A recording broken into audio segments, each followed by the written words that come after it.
তো hello friends, কেমন আছেন সবাই? আশা করি সবাই ভালো আছেন। তো আমি আজকে আপনাদের চুড়িদার কাটিং করা দেখাবো স্টেপ বাই স্টেপ। আপনারা পুরোটাই দেখবেন, ভিডিওটি একটু স্কিপ করবেন না, তাহলে আপনারা হয়তো করতে পারবেন না। তো আমি খুবই সহজে, খুবই সিম্পলভাবে আপনাদেরকে দেখানোর চেষ্টা করব। তো আশা করি আপনারাও এরকম দেখলে ভিডিওটি আপনারাও কাটতে পারবেন। তো প্লিজ ভিডিওটি স্কিপ না করে পুরোটাই দেখতে থাকুন, ঠিক আছে? তো এখানে আমি ঝুলের মাপ নিয়েছি 36 ইঞ্চি, ঠিক আছে? তো আমি এখানে ঝুলের মাপ 36 ইঞ্চি নিয়েছি, আর এখানে কাঁধের মাপ নিচ্ছি 7। তো 7 ইঞ্চি আমি কাঁধের মাপ নিয়েছি। সেমভাবে আমি আরমোলের জন্য 6 ইঞ্চি নিলাম, ঠিক আছে? তো 6 ইঞ্চি নিয়েছি। তো এখানে এইভাবে আমি দাগ টেনে নিয়েছি, আর ঠিক 6 ইঞ্চি নিচে আমি আরেকটা দাগ টেনে নিয়েছি পেটের জন্য। তার নিচে ফের 6 ইঞ্চি নিচে আমি আরেকটা দাগ টেনে নিয়েছি কোমরের মাপ নেওয়ার জন্য। তো এখানে আমি দাগ দিয়ে দিচ্ছি, আপনারা যাতে বুঝতে আপনাদের সুবিধা হয় সেই জন্য আমি এখানে দাগ টেনে নিচ্ছি। তো আমি আশা করছি আপনারা এই ভিডিওটা দেখলে আপনারাও চুড়িদার কাটিং করতে পারবে খুবই সহজে। তো এখানে আমি দাগ টেনে নিচ্ছি এভাবে। এবার আমি বুকের মাপটা নেব। তো এখানে বুকের মাপ আমার এখানে আছে 33। তো আমি 33কে 4 ভাগ করে আমি এখানে নিচ্ছি 8, ঠিক আছে? তো এভাবে 8 নেবে। আর এখানে পেটের মাপ আছে এখানে 29। তো আমি 29কে 4 ভাগ করে আমি 7 নিয়েছি। আর কোমর এখানে আছে 34। তো আমি 34কে 4 ভাগ করে এখানে আমি নিচ্ছি 9 নিচ্ছি।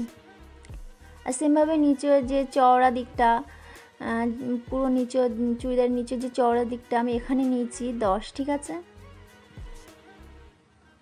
তো আপনারা কোমরে যেটা হবে তাতে 1 ইঞ্চি এক্সট্রা দিয়ে নিচের ঝুলের মাপটি নিয়ে নেবে, ঠিক আছে? তো এইভাবে করে আমি দাগ টেনে নিচ্ছি। তো আমি এইভাবে করে দাগ টেনে নিচ্ছি যাতে আপনারা পরিষ্কার বুঝতে পারেন সেই জন্য। তো এবার আমি এখানে এইভাবে এটাও, আর প্রত্যেকটা জায়গায় আমি ঠিক 1 ইঞ্চি করে 1.5 ইঞ্চি করে এক্সট্রা নিয়েছি। শুধু বুকের ওখানে আমি 2 ইঞ্চি এক্সট্রা নিয়েছি, ঠিক আছে? তো এইভাবে করে আমি এখানে এইভাবে দাগ টেনে নিয়েছি। তো এবার আমি গলার মাপটা নিয়ে নেবো। তো গলায় আমার এখানে আছে 5 ইঞ্চি। তো আমি লম্বায় 5 ইঞ্চি আছে, আড়ে 5 ইঞ্চি আছে। তো 5 ইঞ্চির আমি 2.5 ইঞ্চি নিয়েছি।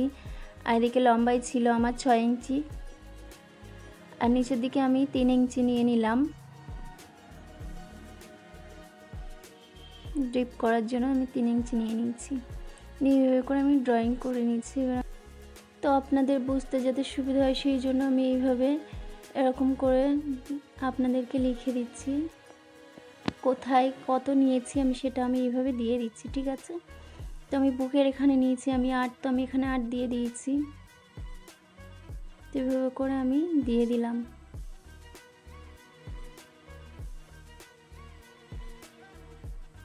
তো আমি যেখানে যত নিয়েছি, আর এটা যে 6 ইঞ্চি গ্যাপে আমি যে দাগটি টেনেছি তার জন্য আমি এখানেও 6 ইঞ্চি করে আমি দাগ দিয়েছি, লিখে দিয়েছি যাতে আপনারা পুরোটাই বুঝতে পারেন। আপনাদের বুঝতে যাতে অসুবিধা না হয় সেই জন্য আমি পুরোটাই আপনাদের পুরো ভালোভাবে বুঝিয়ে দিয়েছি। তো এখানে আপনারা এটা দেখে আপনারা মাপ নিয়ে নিতে পারেন।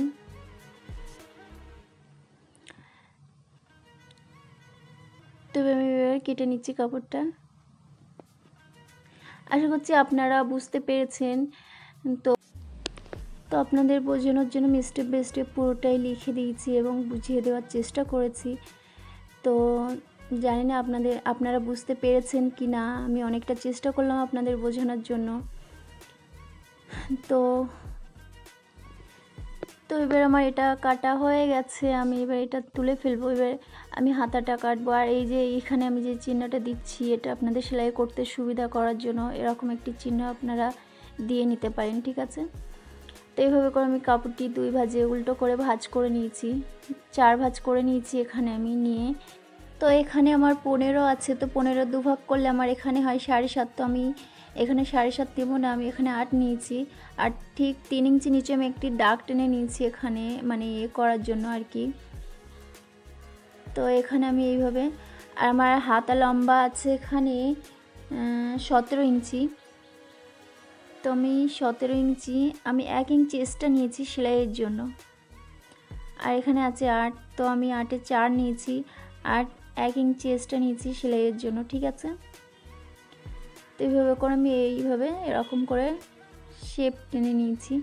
তো আপনার স্কেল থাকলে এইভাবে স্কেল দিয়ে আপনারা দাগটা টেনে নিতে পারেন। তো আমার হয়ে গেছে। তো আমি আপনাদের পরিষ্কার বোঝানোর জন্য আমি এখানে দিয়ে দিয়েছি কোথায় কত নিয়েছি। তো আপনারা এটা দেখেও বুঝে নিতে পারবেন। যদি ভিডিওটি ভালো লাগে প্লিজ একটি লাইক করবেন, আর এখন ভিডিও পেতে চ্যানেলটিকে সাবস্ক্রাইব করে রাখবেন, ওকে। আর এই ভিডিওটি দেখে যদি কারোর উপকার হয় প্লিজ কমেন্ট করে আমাকে জানাবেন। তো আমি আসবো আবার একটি নতুন ভিডিও নিয়ে, ততক্ষণ আপনারা সুস্থ থাকবেন, ভালো থাকবেন, ওকে।